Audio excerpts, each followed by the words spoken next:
Ah, the magic of the cup, ladies and gentlemen. What's going on? Welcome back to Football Therapy with me, your host Jan. How you doing, friend? Good? I hope so. Really do hope that Chelsea have beaten Chesterfield in the CFC derby in the FA Cup third round at Stamford Bridge, 5-1. Probably should have been more. Chesterfield scored a goal, and it was a lovely moment for them. Lots of positives for Chelsea. 5 substitutes used. Narrative top to bottom. We're going to talk about this. The performances, the ramifications of the result, the players that featured. It's a feel-good story. It's a Lewis Hall story, you could say. Boys and girls, ladies and gentlemen, before we get into it, I would welcome you to drop a like. Let's see if we can get a bunch of likes on this video as we embark on this match review, friends. And of course, as per the normal custom, I'd invite you all to subscribe. And should you subscribe, please do make sure all notifications are turned on via the little bell button. Bing, bing. All noties on. Thank you, mate. Cool. So, at home, against a team in Chesterfield who are top of the National League. They'd only lost one goal. One goal? They'd only lost one game this season in its entirety, and they've never conceded more than 2 goals across all competitions this campaign, I believe. So they're used to winning. They're usually around League One. Of course, they're lower than they feel like they should be of recent years, and they will go up at the top of the league. So it's important to say that because they're used to winning. This season, they're like,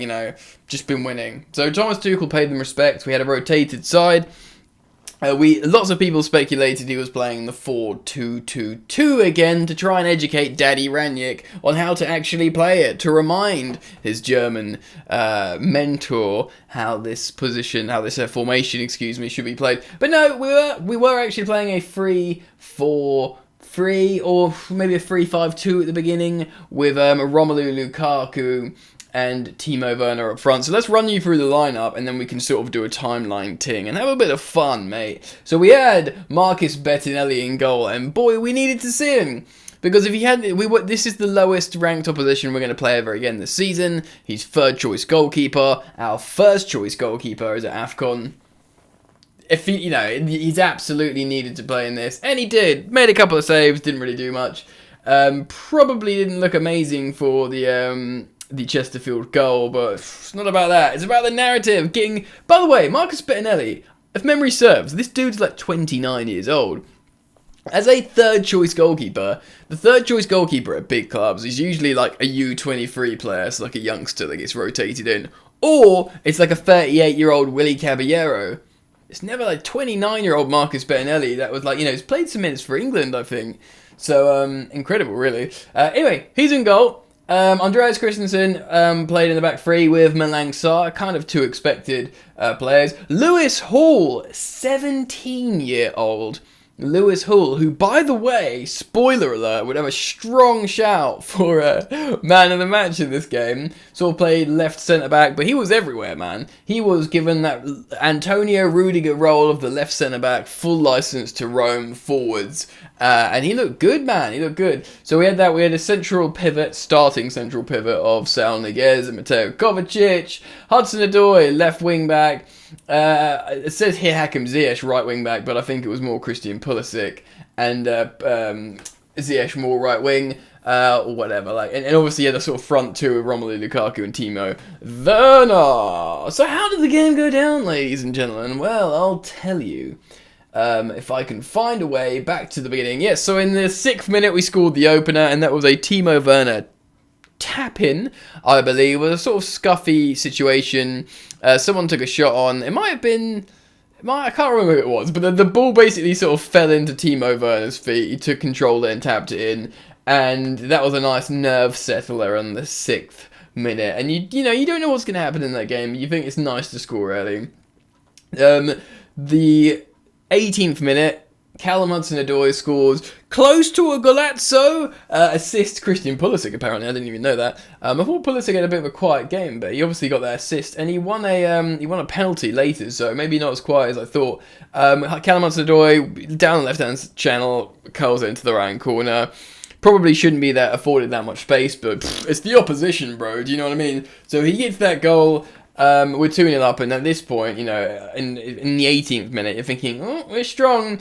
And then Romelu Lukaku, 2 minutes later, scores a tap-in with the assist from the Lewis Hall. The Lewis Hall. I mean, that's probably the most exciting part of that goal. Lewis Hall getting an assist. 17-year-old on his debut.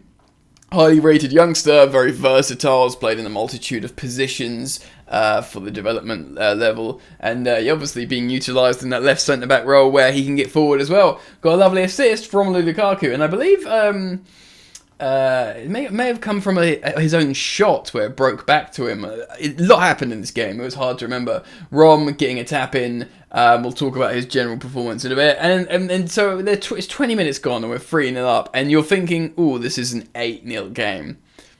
You're just thinking that, aren't you? And in the 39th minute, we get the fourth goal. That will make you continue to think, yeah, this is going to be a 8-0 game. Andreas Christensen, sort of ball falls back from a save, I think, and he sort of loops the header over the keeper, and we score the fourth goal. Nice for Andreas Christensen, who, by the way, this is only his second ever Chelsea goal. Of course, he's only scored his first recently, so pretty happy for him. Of course, it's in the FA Cup third round against National League opposition. Still, though, for a centre-back that never scores, he would have enjoyed that. Half-time, we make two changes. Lukaku comes off for Kai Havertz, and Kovacic comes off for Ruben Loftus-Cheek.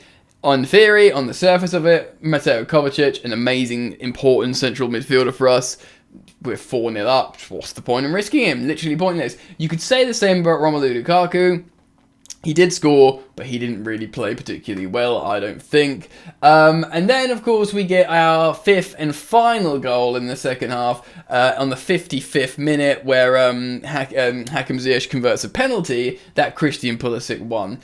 More subs later on. Christensen comes off for Lewis Baker, man. Lewis Baker only has played 5 professional minutes in the Chelsea first team, and Lewis Baker's pushing into his late 20s now, which blows my mind, man, because he was such a highly rated player for so long. I think I heard on the London is Blue podcast from Chelsea Youth that he'd won Academy Player of the Year.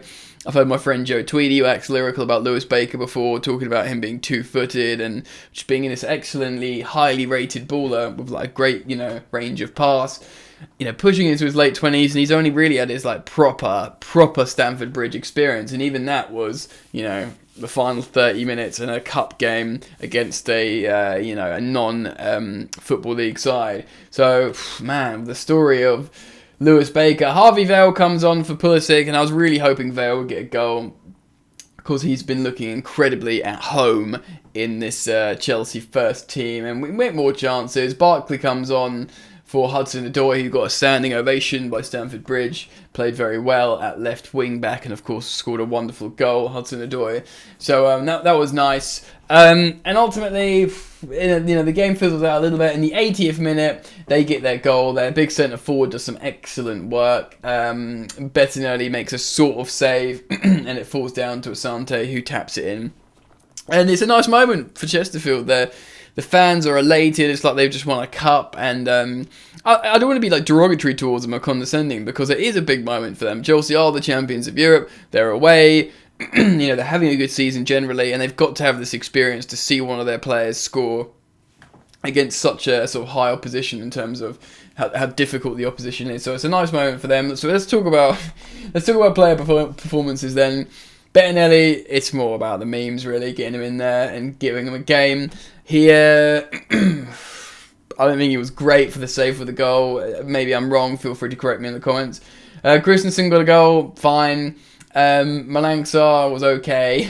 The thing is, by the end, when Christensen came off, the only defender we had on the to be honest, Lewis Hall, is he a defender? He's played in midfield and he's played in wing back and very much an auxiliary player. And Lewis Baker came on, so the Malang Sarr would have been the only defender really in the back line, which is absolutely mental.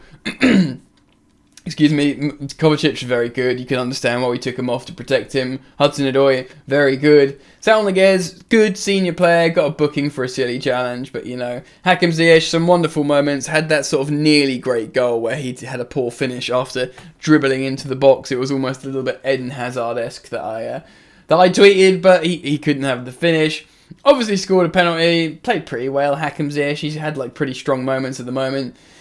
Timo got a tap in, Romelu Lukaku got a tap in. I thought Christian Pulisic wasn't really involved with the game much, but he got an early assist that I obviously didn't clock, and he won a penalty, so that's great. But he was playing wing back, I thought, and last time he played wing back, right wing back as well. I thought he played pretty well. I forget which game, but it's the game when he was playing false nine and was just completely not in the game whatsoever. And then he played 20 minutes or something at right wing back and got so much more involved in the game. I don't think he was very much involved in the game today.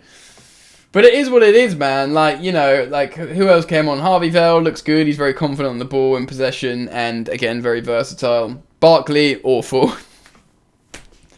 I'm not going to sit here slating Ross Barkley. It's a bit pointless. But I don't think he's very good at all in this game.